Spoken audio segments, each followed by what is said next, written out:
2000년 목회 데이터 연구소에서 한국인의 종교 생활과 신앙 의식에 대해서 조사를 했는데 당신은 왜 종교를 갖습니까? 라고 질문을 했어요.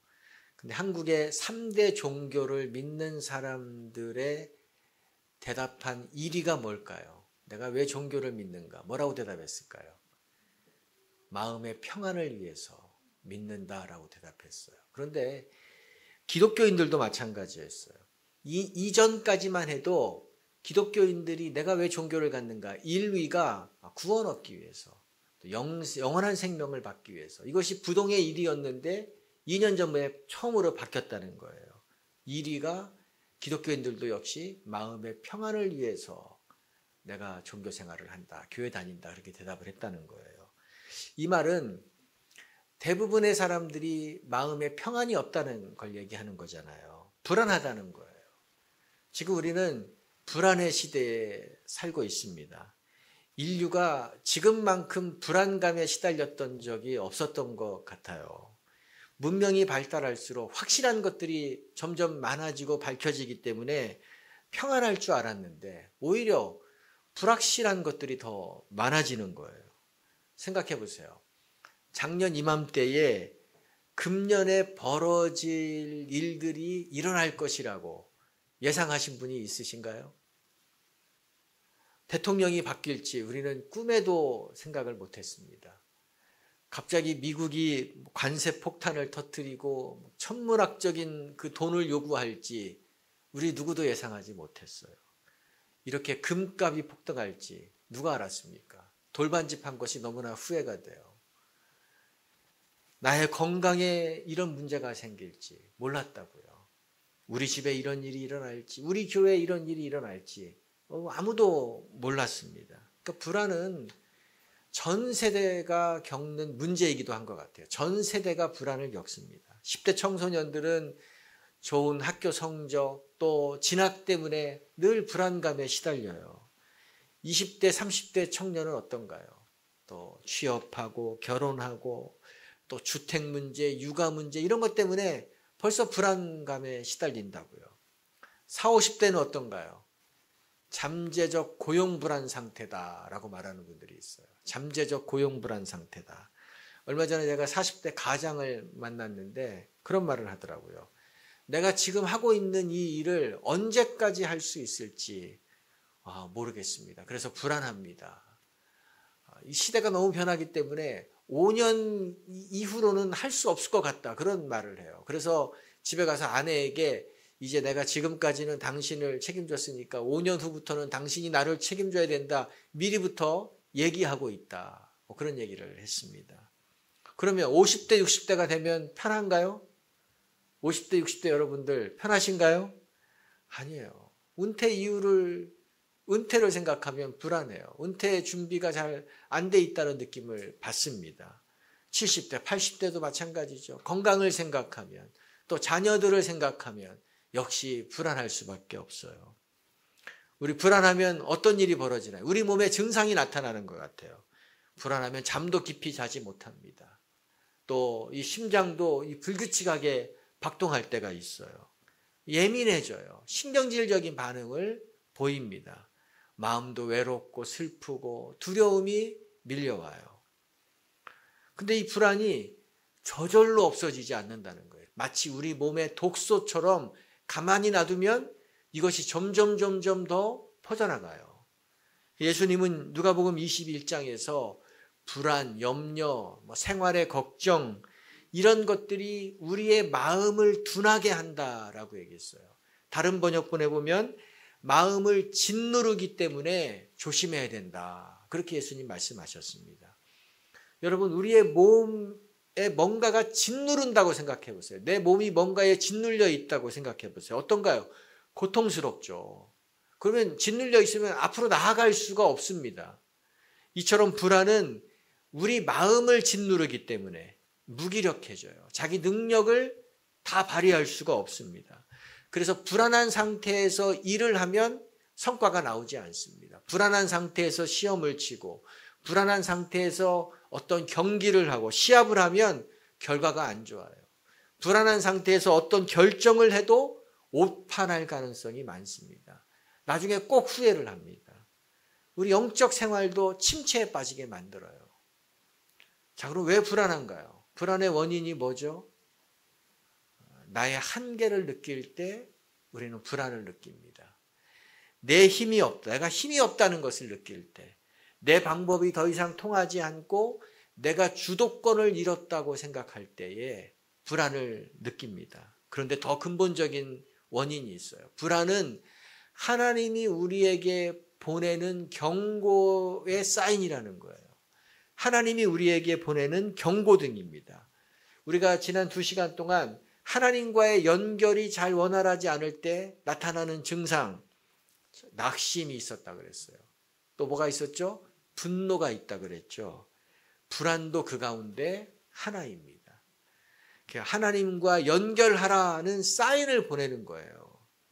요한복음 15장에서 예수님은 가지는 포도나무에 붙어 있을 때에만 풍성한 열매를 맺는다 그랬죠.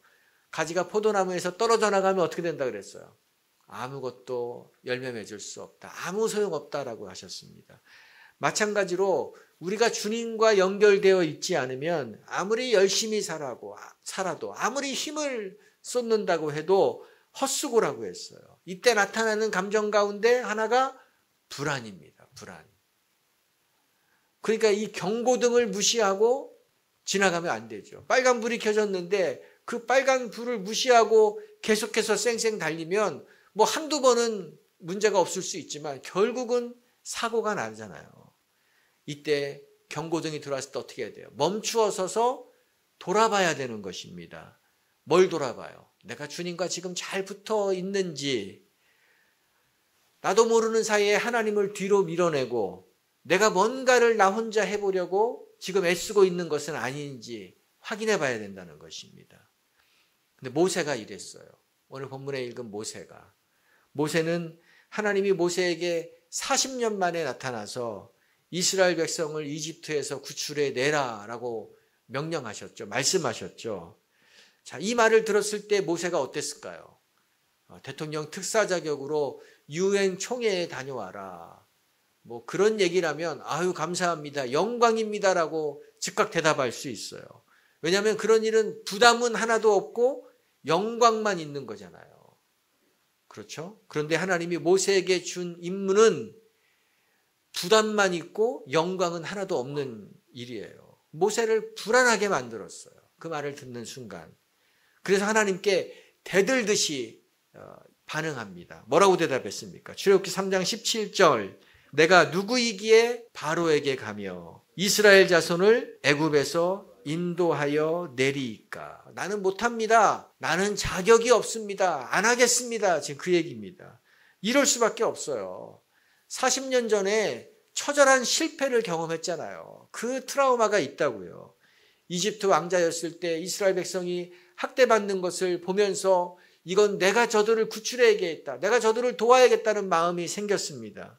그래서 한 이집트 사람이 자기 동포를 괴롭히는 것을 보고 의분이 발동을 해서 그를 때려서 죽이고 모래에 묻어버렸습니다. 그러면 사람들이 좋아하고 지지하고 우리의 지도자가 되어 주십시오라고 얘기할 줄 알았는데 나중에 보니까 당신이 뭔데, 네가 뭔데 우리에게 간섭하느냐, 이래라 저래라 얘기하느냐라고 이런 아주 냉담한 반응을 보였어요. 그것을 보고 충격을 받죠. 게다가 살인한 것이 드러나서 이 이집트에서 살 수가 없고 미디안 광야로 도망을 갑니다. 하루아침에 모든 걸 다 잃어버렸어요. 그때 또 처절하게 뼈저리게 깨달은 것이 있죠. 아, 이스라엘 백성을 구하는 것, 내 동포를 구하는 것, 이건 내가 할 수 있는 일이 아니다. 나는 이 일에 관여해서는 안 된다 하는 것을 뼈저리게 느꼈다고요. 그 후로 이름 없는 목동으로 지금 살아오고 있잖아요. 나이 80이 됐어요. 나이가 들면 새로운 일을 싫어한다고요. 새로운 것을 하고 싶은 마음이 안 생겨요. 에너지도 없어요. 근데 그 나이에 무슨 노예를 해방시키라는 얘기를 듣습니까? 어떻게 노예를 해방시킵니까? 이건 누구라도 그런 얘기를 들으면 불안할 수밖에 없다고요. 말도 안 된다고요. 근데 하나님이 뭐라고 말씀하십니까? 모세에게. 모세에게 야, 괜찮아. 너 너무 과소평가하는 것 같은데 너는 능력이 있어. 너는 할 수 있어. 라고 하면서 하나님이 불안을 잠재워 주셨나요? 아니에요. 하나님은 이 불안에 떠는 모세에게 야, 네가 가장 중요한 것은 나와 연결되는 것이다 라는 말씀을 하세요. 3장 12절을 읽어봅시다. 하나님이 이르시되 내가 반드시 너와 함께 있으리라. 네가 그 백성을 애굽에서 인도하여 낸 후에 너희가 이 산에서 하나님을 섬기리니 이것이 내가 너희를 보낸 증거라. 내가 반드시 너와 함께 있으리라. 하나님 말씀하셨어요. 네가 이 일을 하는 것은, 네가 이 일을 할 수 있는 것은 내가 너와 함께 하기 때문이다 라고 말씀하시는 거예요. 하나님이 모세에게 무슨 특별한 능력을 주심으로써 그의 불안을 해결해 주지 않았다는 것이 중요합니다. 모세에게 많은 돈을 주면서 야, 이 돈으로 일해라라고 하지 않았어요. 모세에게 군대를 주심으로 야, 이 군대가 너를 위해 싸워줄 것이다. 이렇게 하지 않으셨다는 거예요. 너는 나하고만 연결돼 있으면 돼. 이 말씀만 하셨어요.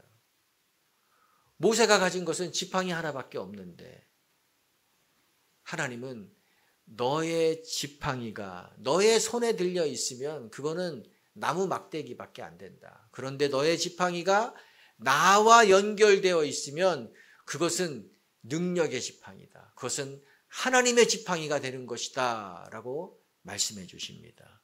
모세가 이제 이 말을 믿고 이집트로 출발했습니다.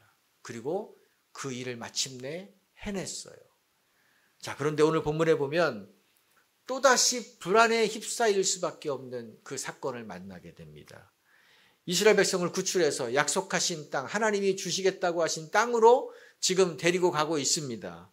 얼마나 기쁘고 얼마나 감사하고 야, 이런 일이 벌어졌다. 이제 기대가 충만해서 가고 있어요. 그런데 눈앞에 뭐가 나타났어요? 홍해 바다가 나타났어요. 건너갈 수 있는 방법이 없습니다. 뒤로 돌아가면 바로의 군대가 지금 흥분해서 쫓아오고 있어요. 앞으로 가면 물에 빠져 죽고 뒤로 가면 이 바로의 군대의 칼에 죽는 것입니다. 백성들이 두려워 벌벌벌벌 떨었어요. 모세에게 이제 모든 책임을 전가하고 공격합니다. 네 말만 듣고 여기에 왔는데 이제 우리 여기서 다 죽게 생겼다. 네가 책임져라. 모든 화살을 모세에게 돌리고 있습니다. 모세가 어떻게 하나요? 이 지금 불안에 떠는 백성들에게 이렇게 말했습니다.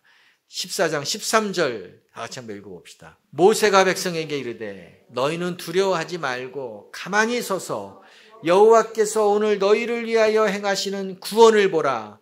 너희가 오늘 본 애굽 사람을 영원히 다시 보지 아니하리라. 여러분, 모세도 사람인데 얼마나 불안했겠어요? 불안하지 않았을까요? 불안하지 않으면 그 정상이 아니죠.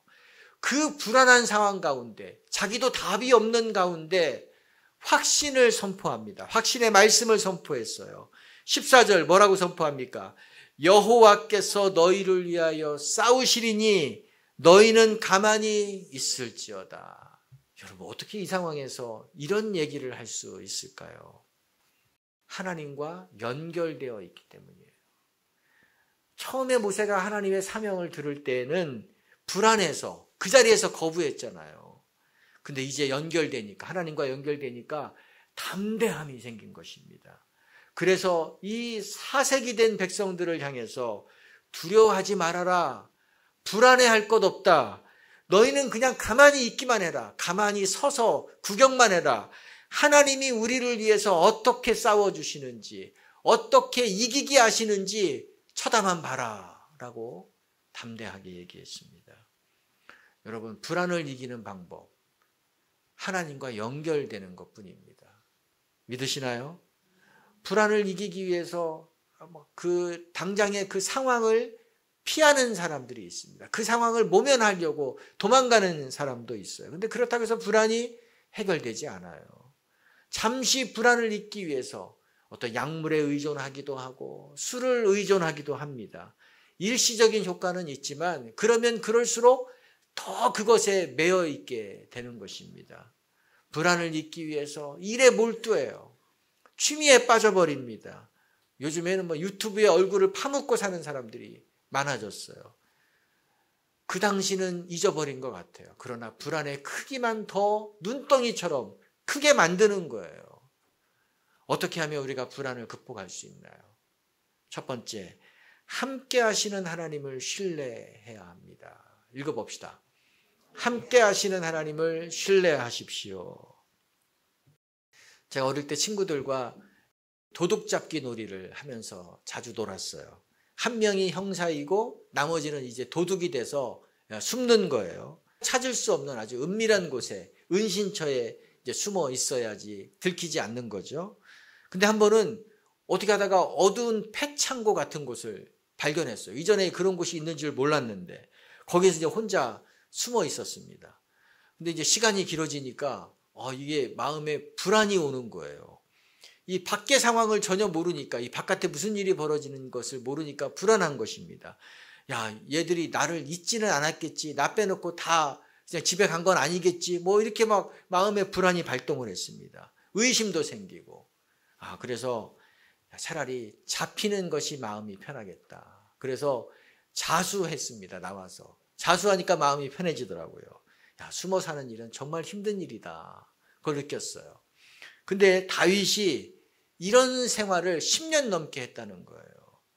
그 사랑하는 친구 요나단에게 나와 죽음 사이는 한 걸음뿐이다. 즉 나는 지금 죽음 일보 직전에 있다는 얘기를 하소연을 한 적이 있습니다. 근데 그건 초창기예요. 그 이후에도 지금 10여 년 넘게 도망 다니고 있습니다. 사람이 이렇게 장시간 숨어 있고 도망자로 살면 몸이 망가지고 마음이 망가지고 영이 피폐해지게 되는 것입니다. 그런데 이 불안한 삶, 다윗이 이것을 어떻게 이겼을까요? 시편 23편에서 하나님은 나의 목자이시기 때문에 나는 부족함이 없습니다. 라고 고백을 하죠. 다윗이 목자 출신이에요. 목자와 양의 관계를 너무나 잘 안다고요. 양은 이 세상에 가장 약한 동물이지만 그러나 목자가 함께 있으면 이 세상에 가장 안전한 동물이 되는 거예요. 이처럼 하나님이 다윗의 목자가 되시기 때문에 나는 문제가 없다라고 얘기했습니다. 이겨나갈 수 있다라고 얘기했어요. 근데 이것을 위해서 전제 조건이 있습니다. 전제돼야 될 것이 있어요. 양이 목자를 전적으로 따라가듯이 우리가 하나님을 전적으로 믿고 따라가야만이 이런 축복을 누릴 수 있는 것입니다. 이 쉬운 일이 아니에요. 왜냐하면 목자가 양을 넓은 길로만 데려가지 않거든요. 좁은 길로 데려갑니다. 벼랑 끝으로 데려갈 때도 있어요. 자갈길을 데려갈 때도 있고 깜깜한 골짜기를 데려갈 때도 있어요.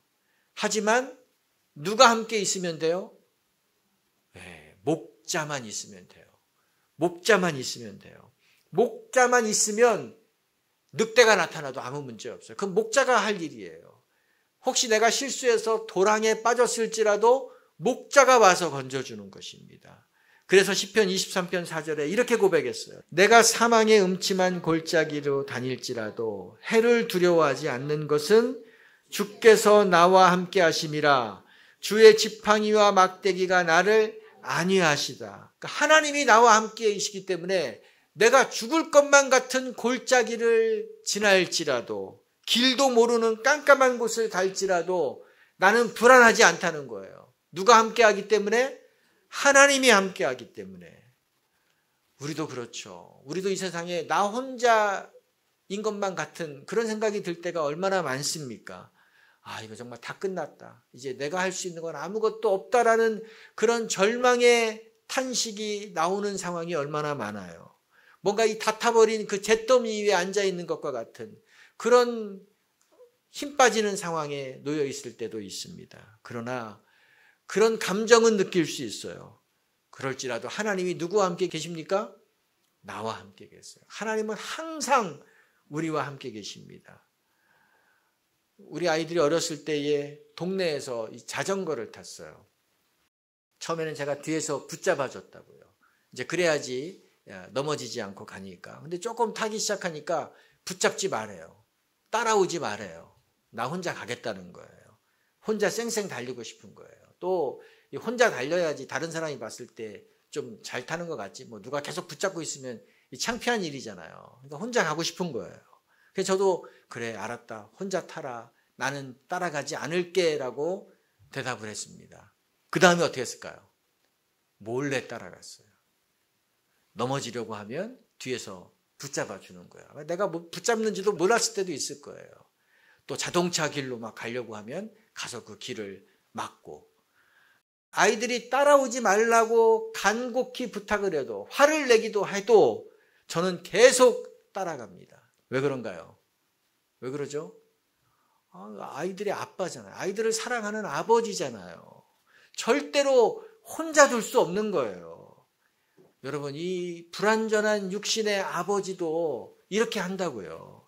근데 하나님 아버지는 어떻겠어요? 우리의 하나님 아버지 비교할 수 없죠? 그렇죠? 비교할 수 없다고요. 하나님이 지금 내 눈에 안 보이기 때문에 아무것도 안 하시는 것처럼 느껴질 때가 있습니다. 하나님이 나와 함께 한다는 것이 전혀 감각이 없어요. 느낌이 안 와요. 그럴지라도 하나님이 아무것도 안 하시는 것이 아니라는 것을 우리는 믿어야 될 줄로 믿습니다. 하나님은 우리를 결코 혼자 방치해 두시는 분이 아닙니다. 그래서 시편에는 하나님은 졸지도 않으시고 하나님은 주무시지도 않는다 그랬어요. 내가 물 가운데 지날 때에도 하나님이 함께 한다고 이사야서에 얘기했습니다. 물길을 걸을지 강을 건널지라도 하나님이 그 강의 물살이 나를 뒤덮지 못하도록 하나님이 그걸 막아주신다 그랬어요. 행여 불 가운데 지날 때라도 그 불씨가 나를 태우지 못하도록 하나님이 막아주신다 그랬습니다. 우리는 이런 존재라는 것을 믿으시기 바랍니다. 성경에 하나님은 그래서 불안 가운데 있는 야곱에게도 하나님 말씀하신 것은 딱 하나예요. 두려워하지 말아라. 내가 너와 함께한다. 야곱이 그 형의 칼을 피해서 그 처음 가는 그 삼촌의 집으로 도망갈 때에 길에서 노숙을 했잖아요. 깜깜한 밤에 얼마나 무서웠겠어요. 근데 그곳에서 하나님 말씀하세요. 두려워하지 마. 내가 너와 함께한다. 요셉이 감옥에 있을 때에, 언제 죽을지 모르는 그 감옥에 있을 때에, 그 불안한 가운데 하나님이 감옥에서 꺼내주신 것이 아니라 하나님은 한 가지 말씀만 해주셨어요. 내가 너와 함께한다. 내가 너와 함께한다. 그래서 하나님이 함께 하시니까 요셉이 형통하리라는 말을 계속 하잖아요. 근데 그때 감옥에 있을 때거든요. 그래도 하나님이 함께하면 형통하는 것인 줄로 믿습니다. 여호수아, 모세가 죽은 다음에 여호수아가 그 뒤를 이어가는데 모세하고는 급이 다르잖아요. 못하는 일을, 하나님 난 못합니다. 하나님이 말씀하신 것은 딱 하나예요. 여호수아야 두려워하지 마. 내가 함께한다. 여러분, 하나님 모세에게 너의 힘으로 홍해를 건너라 그런 말씀하지 않으셨어요. 내가 너의 무기를 동원해서, 네가 사람들을 동원해서 바로 군대와 싸워라 이런 말 하지 않으셨다고요. 하나님 말씀하신 것은 모세야 내가 싸운다. 그건 나의 일이다. 그러니 염려하지 말아라 고 말씀하셨을 거예요. 그러니까 모세가 그 얘기를 듣고 백성들 앞에 서서 너희는 가만히 있으면 된다. 하나님이 우리를 위해서 싸우실 것이다 라고 선포한 거예요. 이것이 믿음의 선포인 것입니다. 우리는 내 뜻대로 되지 않으면 늘 불안을 느낍니다. 내가 기대한 것과 다른 결과가 나오면 우리는 얼마나 이 불안하고 또 내가 불행하다고 느끼는지 몰라요. 하지만 하나님이 함께 하시기 때문에 우리에게는 언제나 불행이라는 단어는 없는 것입니다. 우리에게 불행이라는 단어는 없습니다. 어떤 경우라도 우리는 불행하지 않아요. 우리에게 나쁜 결과라는 것은 없습니다. 당장 우리의 눈에 보이기에 나쁜 일인 것처럼 보일지라도 그런 일이 벌어졌을지라도 그 끝은 항상 좋은 결과인 것입니다. 여러분 거 인정하시나요? 그래서 다윗은 지금 사망의 음침한 골짜기를 걷고 있어요. 자기 혼자 걸어요. 당장 죽어도 이상하지 않는 상황이라는 거잖아요. 무서운 상황이에요. 두려운 상황이에요. 그런데도 나는 불안하지 않습니다. 라고 얘기했습니다. 하나님은 이 믿음대로 다윗을 정말로 어디 머리카락 하나 상하지 않도록 그 긴 세월을 보호해 주셨고 지켜주셨고 마침내 하나님이 주신 사명을 감당하게 하셨어요. 이루게 하셨습니다. 그 목동이 왕이 되게 하셨어요. 다윗이 이룬 것이 아니라 하나님이 그 일을 이루어 주신 것입니다. 그러므로 우리는 내가 너를 붙잡고 있으니까 너는 불안해하지 마라 라는 이 하나님의 말씀을 그대로 신뢰해야 될 줄로 믿습니다. 그대로 신뢰하면 되는 거예요. 자, 불안을 극복하기 위해서 두 번째, 하나님께 기도해야 합니다. 읽어봅시다. 하나님께 기도하십시오. 자, 모세가 이제 광야로 갑니다. 광야, 우리가 알듯이 광야는 양식을 구할 수가 없어요. 물도 오아시스에서만 조금 있습니다. 사람이 살 수 없는 땅이에요. 아무리 강철 체력을 가진 사람도 아마 거기에 기반이 없으면 일주일도 살지 못할 거예요. 그런데 하나님은 수백만, 200만 명이나 되는 그 이스라엘 백성을 광야에서 40년을 살게 했다는 거예요. 한번 생각해 보세요. 거기 40년을 살았습니다. 근데 이들의 삶을 책임져야 하는 지도자가 누구예요? 모세잖아요. 그 모세의 마음은 어땠을까요? 모세의 압박감이 얼마나 컸을까? 이게 느껴져요. 아침에 눈만 뜨면 불안이 밀려왔을 것 같아요. 야, 이거 오늘 어떻게 살지? 오늘 어떻게 이들을 내가 돌봐야 되지? 책임져야 되지? 얼마나 두려웠을까요? 근데 모세가 이것을 이겨냈다는 거예요. 40년을 이겨냈어요. 그 비결이 뭘까? 기도입니다. 모세가 기도했어요. 백성들이 못 살겠다고 달려들 때마다 모세는 하나님께 기도하러 올라갔습니다. 백성들이 사고를 칠 때마다 도무지 수습할 수 없는 사고를 칠 때마다 모세는 그것을 가지고 하나님께 올라갔어요. 문제가 생길 때마다 하나님께 기도하러 올라갔습니다. 그러면 하나님이 그 불안한 마음을 위로해 주시고 다독여 주시고 평안을 주시고 소망을 부어주셨어요. 이 힘이 있었기 때문에 40년을 끄떡없이 광야 지도자로 살아간 것입니다. 빌립보서 4장에서 바울은 이렇게 우리에게 얘기했습니다. 4장 6절 한번 읽어봅시다. 아무것도 염려하지 말고 다만 모든 일에 기도와 간구로 너희 구할 것을 감사함으로 하나님께 아뢰라. 그리하면 모든 지각에 뛰어난 하나님의 평강이 그리스도 예수 안에서 너희 마음과 생각을 지키시리라. 이거 바울이 모든 일이 잘 되고 있을 때 기도하라. 기도하면 좋은 일이 일어날 거야. 이렇게 얘기한 것이 아닙니다. 바울은 늘 너무 힘든 삶을 사는 것을 우리가 사도행전을 통해서 봤잖아요. 살고 싶은 마음이 안 생길 때가 많았어요. 정말 사형 선고를 받은 것과 같다. 그런 마음이 있을 때가 너무 많았다고 했습니다. 그럴 때 바울이 뭘 했어요?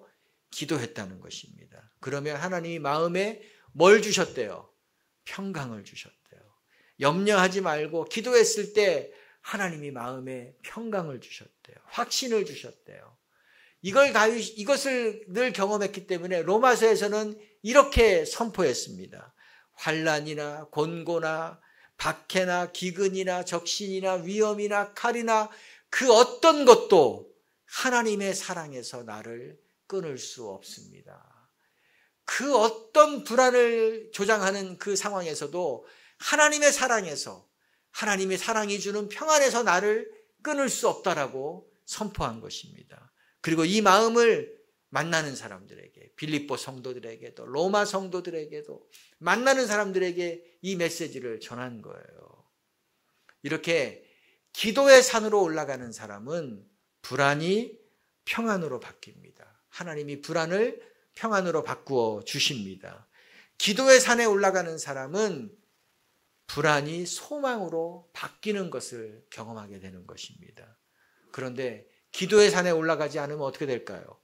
불안은 더 큰 불안을 낳고 이 불안이 점점 커져서 풍선이 터지듯이 내 안에서 내적으로 터지든지 외적으로 터지든지 터지고야 마는 것입니다. 사단은 이 기도의 능력을 너무나 잘 알아요. 기도하면 불안이 평안으로 바뀐다는 것을 너무 잘 알아요. 그래서 기도를 못하게 막습니다. 기도의 산에 올라가지 못하게 막는 거예요. 베드로가 이렇게 경고했습니다. 베드로전서 5장 8절 세 번역으로 베드로의 경고를 한번 읽어봅시다. 정신을 차리고 깨어 있으십시오. 여러분의 원수 악마가 우는 사자와 같이 삼킬 자를 찾아 두루 다닙니다. 성경에서 깨어 있으라는 말은 기도하라는 말이에요. 우리가 누군가 길을 가는데 쓰러져 있으면 다가가서 정신 차리십시오라고 얘기하잖아요. 그래도 이 정신이 안 돌아오면 어떻게 해요? 막 흔들어서 깨운다고요. 이러시면 안 됩니다. 그래도 미동이 없으면 어떻게 해요? 뺨을 때려서라도 정신이 돌아오게 만들어야 돼요. 그거 그냥 놔두고 지나가 버리면 영원히 잠들어 버리게 된다고요. 마찬가지예요. 사단은 우리를 영적으로 영원히 잠들게 만들어요. 기도하지 않게 살게 만드는 거예요. 기도하지 않아도 잘 살 수 있다라고 믿게 만들어요. 그래서 우리는 기도하지 않고 사는 사람에게 어떻게 해야 됩니까? 정신을 차리십시오. 깨어나십시오라고 말해줘야 된다는 거예요. 흔들어서라도 깨워야 될 줄로 믿습니다. 흔들어서라도 깨워줘야 돼요. 목장에서 이걸 점검해줘야 됩니다. 목장 모일 때마다 기도 생활이 어떤지 확인해주고 혼미해져 있으면 흔들어서 깨워줘야 돼요. 우리 부서에서도 모일 때마다 기도 생활이 어떤지 확인하고 잠자는 사람을 깨워줘야 됩니다. 10 우리가 꼭 하라 그러죠. 이거 잘하고 있는지 하나님과의 연결을 확인하는 거예요. 10은 이거 잘하고 있는지 점검해 줘야 되는 것입니다. 왜요? 불안을 극복하려면 기도에 깨어 있어야 되기 때문입니다. 세 번째 마지막, 불안을 극복하려면 리더들의 모본을 따르십시오. 읽어봅시다. 모본을 따르십시오. 하나님 잘 믿어도 어려움 당해요. 모세 얼마나 하나님 잘 믿었습니까? 근데 어려움 당했다고요. 바울도 그렇고 베드로도 그렇고 다윗도 그렇고 이 정말 어려움의 연속의 과정을 거치신 분들이에요. 우리 성도들도 그렇죠. 신앙생활 잘하는 분들도 고난 고초를 겪는다고요. 우리가 보잖아요. 근데 예수님 믿은 지 얼마 되지 않은 분들은 이런 것을 보면 불안합니다. 두려워져요. 왜 그래요? 나도 저런 일을 겪으면 어떡하지? 나도 저런 일을 겪으면 나는 저거 감당할 자신이 없는데 이렇게 불안이 엄습해 옵니다. 그런데 이럴 때 리더들이 또 영적인 지도자들이 또 예수님을 오래 믿은 우리 성도들이 이런 상황에서 하나님께 감사하고 하나님을 더 예배하고 하나님께 기도의 산에 올라가고 또 소망을 선포하고 말하면 불안 가운데 있는 그 어린 성도들이 힘이 난다고요. 담대해진다고요. 사람이 불안한 사람과 가까이 있으면 덩달아서 불안해져요. 여러분 그런 거 느꼈죠? 나는 괜찮은데 누가 불안한 사람이 있으면 건강에 대해서 불안해하는 사람이 있으면 나도 이상한 것처럼 느껴진다고요. 또 나라를 막 불안하게 여기는 사람이 있으면 나도 우리나라가 싫어지고 불안해져요. 막 교회에 대해서 불안을 막 하면 나도 괜히 막 불안해지고 그런다고요. 불안이 전염돼요. 주변을 같이 불안하게 만들고 공동체 전체를 다 불안의 이 도가니에 몰아 넣는 것입니다. 영적 리더는 누구인가요? 영적인 성숙한 사람은 누구인가요? 모세처럼, 이 다윗처럼, 바울처럼 불안을 전염시키는 자가 아니라 소망을 전염시키는 자입니다. 아멘. 따라서 소망을 전염시키는 자다. 내 앞에 폭탄이 떨어질지라도 내 앞에서 번개가 떨어질지라도 호들갑 떨지 않는 거예요. 주 예수께 받은 사명을 지키려 하면은 내 생명조차도 나는 귀한 것으로 여기지 않는다. 이 사도 바울처럼 이 말씀을 선포하면서 그냥 앞으로 가는 거예요. 폭탄이 떨어져도 앞으로 가는 것입니다. 이런 모습을 보여줘야 될 책임이 리더들에게 있는 것입니다. 우리 프로야구 선수 가운데 금년에 은퇴를 했는데 우리나라 프로야구 역사상 최고의 세이브 기록을 가진 선수가 오승환 선수예요. 427개의 세이브를 했대요. 근데 미국과 일본에서 한 것까지 합치면 500개가 넘을 것 같습니다. 마무리 투수잖아요. 그래서 마무리 투수는 항상 1점을 이기고 있거나 아니면 1점을 지고 있거나 아니 동점이거나 뭐 2점 앞서고 있거나, 그러니까 초긴장 상태에서 마지막 9회에 등판하는 선수입니다. 이 선수가 이거 못 막으면 팀이 패배하는 거예요. 1회부터 8회까지 이기고 있어도 아무 소용 없습니다. 그러니까 모든 책임을 뒤집어 쓰는 겁니다. 막으면 당연한 거고 못 막으면 모든 비난과 모든 그 욕을 듣는 아주 어려운 자리예요. 근데 이 선수는 이렇게 늘 위기 상황에서 500번 넘게 나온 거예요. 500경기 넘게 위기 상황에서만 나온 거예요. 그런데도 전혀 표정의 변화가 없어서 별명이 돌부처입니다. 돌부처. 표정의 변화가 없다는 거예요. 은퇴할 때에 기자가 질문했어요. 아니 당신은 어떻게 그렇게 한 번도 흔들리는 모습을 보이지 않았습니까? 그 많은 경기를 했는데 어떻게 그렇게 포커 페이스를 유지할 수 있었나요? 물었습니다. 이렇게 대답했더라고요. 내가 흔들리는 모습을 보이면 내 뒤에 있는 야수 전체가 흔들립니다. 저들은 나만 바라보고 있는데 내가 긴장한 모습을 보이고 내가 뭔가 안 돼서 뭐가 답답한 모습을 보이면 저들이 불안해져서 우리 팀이 집니다. 저들에게 믿음을 주기 위해서 내가 티를 내지 않는 것입니다. 진짜로 돌부처가 아니라 티를 내지 않은 거였더라고요. 그래서 이 선수가 올라오면 같은 팀의 선수들은 오늘 경기 이겼네 이렇게 다 생각했대요. 오늘은 뭐 보나마나 우리가 이겼다. 근데 상대편 선수는 이 선수가 저쪽에서 몸만 풀고 있어도 기가 죽어서 야 오늘 우리는 졌다. 그렇게 벌써 포기하는 마음이 생겼다라고 다른 팀 선수들이 얘기를 하더라고요. 그래요. 저는 이것을 보면서 야 이것이 영적 리더의 모습이다. 우리 먼저 믿은 사람들의 모습이 이런 것이다 라는 생각을 했습니다. 부모가 견고하고 부모가 어떤 상황에서도 흔들리지 않으면 자녀들도 불안하지 않습니다. 자녀들도 흔들리지 않아요. 목자가 견고하고 목자가 어떤 상황에서도 흔들리지 않으면 우리 목원들도 불안에 떨지 않아요. 교사가 견고하면 학생들도 역시 견고해지는 것입니다. 저한테 우리 성도님들이 목사님 괜찮으세요? 라고 물으시는 분들이 많이 있어요. 하나도 안 괜찮아요. 제 마음속으로는 하나도 안 괜찮아요. 저도 매일 불안하고 저도 매일 이 분노가 치밀고 저도 매일 이 걱정이 되고 뭐 낙심이 되고 막 그렇다고요. 이 뭐 내려놓고 어디 도망가야 되나 막 그런 마음도 상상도 혼자 해볼 때도 있어요. 이거 교회를 책임진다는 것이 결코 쉬운 일이 아니다는 것을 매일매일 절감합니다.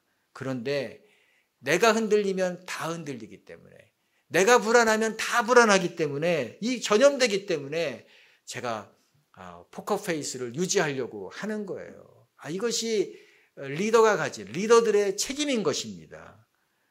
우리는 누구나가 다 불안할 수밖에 없어요. 나와 함께 하시는 하나님을 바라보면서 더 소망의 말씀을 선포해야 될 줄로 믿습니다. 불안이 밀려올 때마다 수시로 어디에 올라가야 돼요? 기도의 산에 올라가야 돼요. 저도 어떤 때는 내가 화장실 가듯이 기도의 산에 올라가야겠다. 또 그렇게 애쓰려고 하고 있습니다. 이거 외에는 방법이 없기 때문이에요. 현대인에게 불안은 상수입니다. 변수가 아니에요. 언제나 누구나 다 불안을 안고 살아간다는 것입니다. 근데 이거 극복할 수 있습니다. 어떻게 해요? 항상 나와 함께 계시는 하나님, 아버지를 우리가 믿고 신뢰하는 것입니다. 그리고 그때마다 우리는 뭐 해요? 기도하는 거예요. 기도의 산에 올라가는 거예요. 그리고 리더들이 모범을 보이고 또 우리 멤버들은 리더들의 모범을 보고 따라가는 것입니다. 저렇게 하면 하나님이 결국은 이기게 하셔, 극복게 하셔, 그걸 믿고 따르는 것입니다. 그래서 우리는 이 불안을 넘어서서 하나님의 소망과 하나님의 하시는 그 기대를 또 경험하고 선포하는 우리 성도님 되기를 주님으로 축복합니다. 아멘. 같이 기도합시다.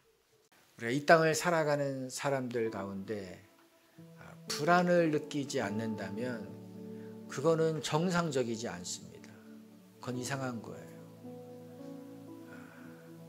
우리 자신을 돌아보면 불안할 수밖에 없고, 우리 가정을 돌아보면, 우리 자녀를 돌아보면 불안할 수밖에 없어요. 내가 하는 일과 또 1년 후, 5년 후, 10년 후를 바라보면 두려울 수밖에 없는 것입니다. 우리 믿음의 선배들, 우리 성경의 인물들도 다 그 과정을 거쳤어요. 주님 앞에 서는 날까지 이것과 씨름하며 살아갔습니다. 그런데 이것에 시달린 것이 아니라 이 불안을 이기며 살아갔어요. 방법은 딱 하나였습니다. 나를 바라본 것이 아니라, 불안하게 만드는 요인을 바라본 것이 아니라, 불안케 하는 사람이나 세상의 소리나 그런 모습을 바라본 것이 아니라, 그럴수록 하나님을 바라본 것입니다. 나와 함께 계신 하나님, 나를 사랑하시는 하나님, 나를 눈동자처럼 돌보시는 하나님, 더구나 능력의 하나님, 나를 도우시는 하나님, 그 하나님을 바라보는 것입니다. 그 하나님이 나와 함께 계심을 믿기 때문에 이 골짜기를, 죽음의 골짜기 같은 그 길을 걸어가는 것입니다. 그리고 기도하는 거예요. 그때마다 기도하는 것입니다. 기도의 산에 올라가서 기도하면 하나님이 불안을 사라지게 하시고, 그 자리에 소망을 주시고 확신을 주시고, 또 불안 가운데 떠는 자들에게 하나님의 말씀으로 선포하게 하시는 그런 능력을 주시는 것입니다. 이것을 믿음의 리더들이 보여야 되는 것이고, 이 리더의 모본을 따라야 되는 것입니다. 그러므로 우리가 기도할 때, 하나님, 내가 이런 것 때문에 불안합니다. 나에게 이런 불안이 있습니다라는 것을 고백합시다. 그리고 결단하는 것입니다. 하나님, 내가 그럼에도 불구하고 하나님만 바라보겠습니다. 내 안에 계신 하나님, 나와 함께 계신 하나님만 바라보겠습니다. 하나님의 그 존전 앞으로 내가 올라가서 이 불안을 하나님께 쏟아내겠습니다. 그리고 내가 믿음의 사람으로서 우리 가정에, 또 우리 교회에, 우리 직장에 버팀목과 같은 하나님 이 믿음의 보본을 보이는 자가 되겠습니다. 우리 자신을 좀 위해서 같이 기도하겠습니다. 하나님, 내가 그렇게 살겠습니다. 우리가 그렇게 살겠습니다. 아버지, 불안할 수밖에 없는, 숨만 쉬어도 불안한 이 시대에, 눈만 떠도 이 불안한 시대에, 믿을 것이 없는 이 시대에, 더구나 그 연약한 우리 자신을 바라보면 주저앉을 수밖에 없는 이 시대 가운데 하나님, 더 이상 불안에 떨고 두려움에 떨고 한 발자국도 앞으로 나아가지 못하고 주저앉는 그런 어리석은 삶을 살지 않겠습니다. 하나님, 우리 자신을 바라보는 것이 아니라, 우리의 환경을 바라보는 것이 아니라, 두렵게 하는 그런 요소를 바라보는 것이 아니라, 나와 함께 계신 하나님, 내 안에 계신 하나님, 나를 도우시고 계시는 보혜사 성령님, 전능하신 하나님, 나를 위해서 기도하고 계시는 그 주님을 바라보며 나아가게 하여 주시옵소서. 우리 안에 눈에 보이지 않을지라도 이 말씀의 확신을 갖게 하여 주시옵소서. 우리를 사랑하시는 그 하나님의 음성을 듣게 하여 주시옵소서. 아버지, 그 안에 거하게 도와주시옵소서. 그리고 이 주저앉아 있는 것이 아니라 계속해서 아버지의 존전 앞으로 기도의 산으로 올라가서 아버지 앞에 우리의 마음의 그 불안을 털어놓게 하여 주시옵소서. 그럴 때 하나님께서 불안을 소망으로 바꿔주시고, 하나님이 행하시는 일을 보게 하신 것들을 하나님이 이제 믿음으로 선포하게 하여 주시옵소서. 모세가 두려움에 떠는 백성들을 향해서 하나님의 그 말씀을 듣고 와서 너희는 가만히 있어, 너희를 위해서 싸우시는 하나님을 바라보라고 했던 것처럼 우리에게 그런 담대함과 우리에게 그런 강인함을 허락하여 주시옵소서. 눌리는 삶이 아니라 그 불안의 쇠사슬을 끊고 앞으로 계속해서 나아가는 자들이 되게 하여 주시옵소서. 하나님, 믿음의 부모들이 이 굳건함의 믿음의 모본을 보이게 도와주시옵소서. 그래서 우리의 가정들이 강해지게 하여 주시옵소서. 우리의 부서들이 강해지게 도와주시옵소서. 우리의 다음 세대들이 강해지게 도와주시옵소서. 하나님, 우리의 교회가 강해지게 도와주시옵소서. 불안에 흔들리는 자가 아니라 하나님, 불안을 이겨내는 교회 되게 하여 주시고, 하나님의 살아계심과 하나님의 능력을 드러내는 교회 되게 하여 주시옵소서. 이 어둠의 시대 가운데 불안에 떠는 자들을 하나님의 말씀으로 치유하는 교회 되게 하여 주시옵소서. 그런 성도 되게 하여 주시옵소서. 우리의 손에 든 것은 마른 막대기에 불과하지만 이것이 하나님과 연결되면 하나님의 능력의 지팡이가 된다는 것을 알게 해주셨습니다. 그러므로 우리가 어떤 상황에서도 하나님과 연결되는 것을 놓치지 않게 도와주시옵소서. 하나님이 불안의 견고등을 주셨을 때에 무시하지 않게 도와주시고 멈추어서서 다시 주님 안에 거하며 주님과 연결되는 것을 확인하며 나아가는 우리 모든 성도들 되게 하여 주시옵소서.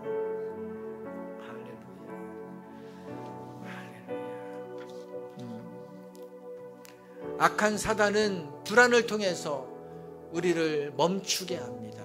우리를 무너지게 합니다. 우리를 포기하게 만듭니다.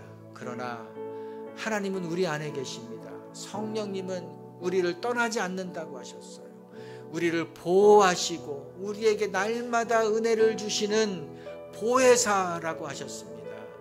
그러므로 우리는 그 어떤 상황에서도 주님을 바라봐야 되는 것입니다. 주님의 얼굴을 구하기 위해서 주님의 존전 앞으로 나아가야 되는 것입니다.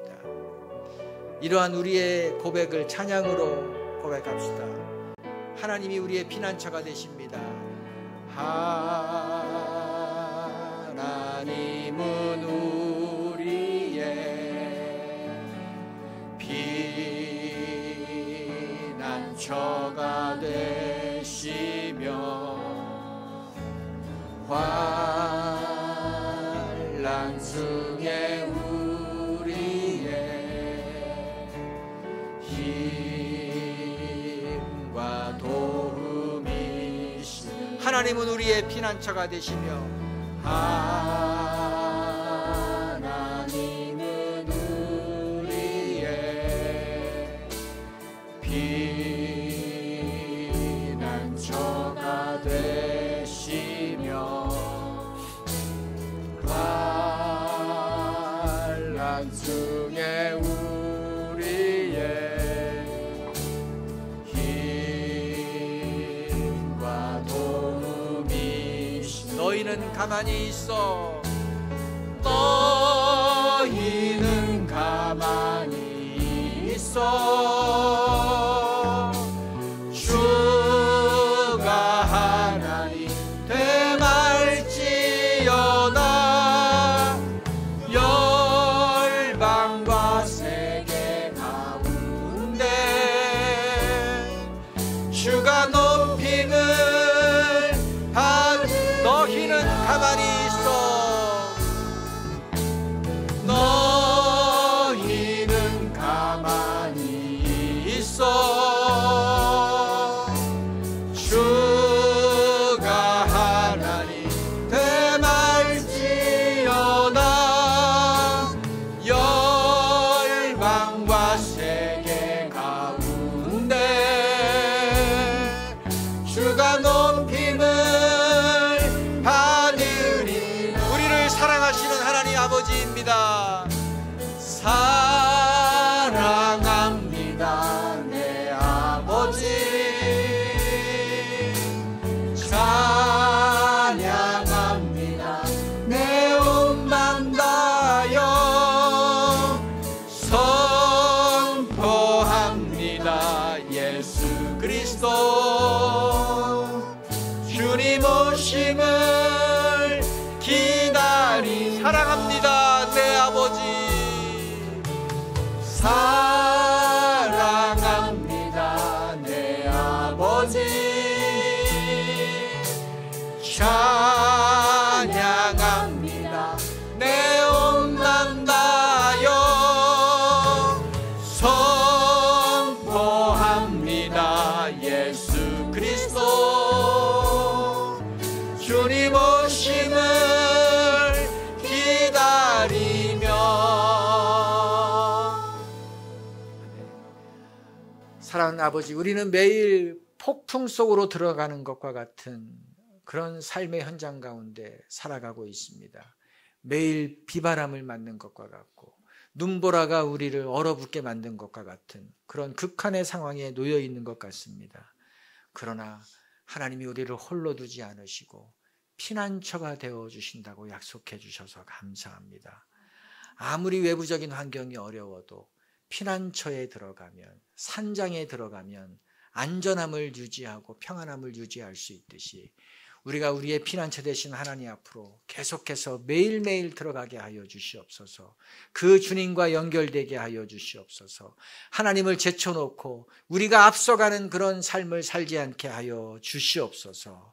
너희는 가만히 있어 하나님이 싸워 이기시는 것을 보기만 하라라고 한 그 모세의 말처럼 하나님, 우리가 싸우려고 하지 않게 도와주시고 우리를 대신하여 싸워주시는 그 하나님을 바라보며 기다리며 나아가는 믿음을 우리에게 허락하여 주시옵소서. 우리 공동체 리더들에게 그런 믿음을 더 강하게 하여 주시고 우리가 더 기도함으로 하나님의 산에 올라감으로 하나님의 그 은혜가 머무는 우리 리더들, 우리 교회 되게 하여 주시옵소서. 성부와 성자와 성령의 은혜가 오늘 불안 가운데 들어가지 않고 불안을 이기며 살아가기로 결단한 성도들 위해 영원히 함께하여 주시기를 예수님의 이름으로 축원드립니다.